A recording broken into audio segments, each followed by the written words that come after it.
بسم اللہ الرحمن الرحیم۔ شروع اللہ کے نام سے جو بڑا مہربان اور نہایت رحم والا ہے۔ دلچسپ حکایات کے معزز ناظرین کو محبت بھرا السلام علیکم۔ اللہ پاک سے دعا ہے کہ آپ سبھی کو اپنی حفظ و امان میں رکھے اور اللہ پاک آپ کی زندگیوں میں خوشیاں ہی خوشیاں بکھیر دے، آمین۔ ایک باغ میں 3 آدمی داخل ہوئے اور پھل توڑ کر کھانے لگے۔ باغبان کو پتہ چلا تو وہ آیا۔ اس نے تینوں کو غور سے دیکھا۔ ان میں ایک حاکم شہر کا لڑکا تھا، ایک قاضی کا لڑکا تھا اور تیسرا ایک کاریگر یعنی مستری کا لڑکا تھا۔ باغ کے مالک نے سوچا کہ میں اکیلا ہوں اور یہ 3 ہیں، ان سے مقابلہ کس حکمت سے کرنا چاہیے۔ چنانچہ باغبان نے پہلے مستری کے بیٹے سے کہا، مرحبا مرحبا، میرے تو نصیب جاگ اٹھے جو آپ میرے باغ میں تشریف لائے۔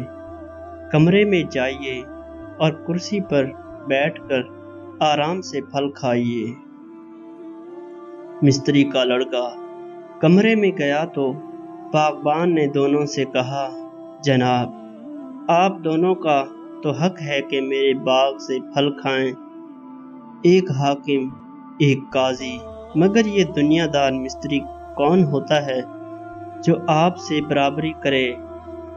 آپ شوق سے یہاں رہیں اور پھلوں سے پیٹ بھریں، مگر میں اس کی مرمت کر کے رہوں گا۔ اس طرح دونوں کی تعریف کر کے تیسرے کے پیچھے گیا اور کمرے میں جا کر اس کی خوب پٹائی کی، حتیٰ کہ اسے مار مار کر بے ہوش کر دیا۔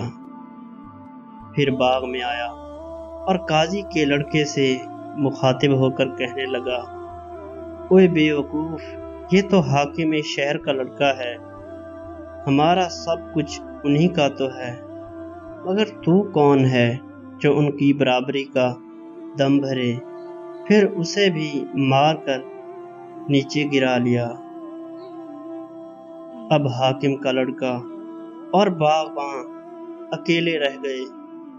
پھر اس کی طرف آ کر بولا، کیوں جناب، اگر آپ ہی یوں ڈاکے مارنے لگیں گے تو پھر ہمارا تو خدا ہی حافظ ہے۔ یہ کہہ کر اسے بھی خوب مارا اور اس طرح ایک ایک کر کے سب سے اپنا انتقام لے لیا۔ دوستو، اس سے ہمیں یہ سبق ملتا ہے کہ دشمن ہمیشہ ہمارے اندر پھوٹ ڈالنے کی کوشش کرتا ہے۔ اس کی چال سے ہمیں خبردار رہنا چاہیے اور اتفاق کو ہاتھ سے مت جانے دو۔ تو دوستو، یہ تھی آج کی حکایت۔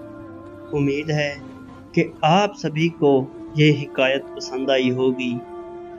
مزید ایسی ویڈیوز دیکھنے کے لیے ہمارے چینل کو سبسکرائب کر کے بیل کے آئیکن کو بھی پریس کر دیجئے تاکہ آنے والی ہر نئی ویڈیو کا نوٹیفیکیشن ملے آپ کو سب سے پہلے۔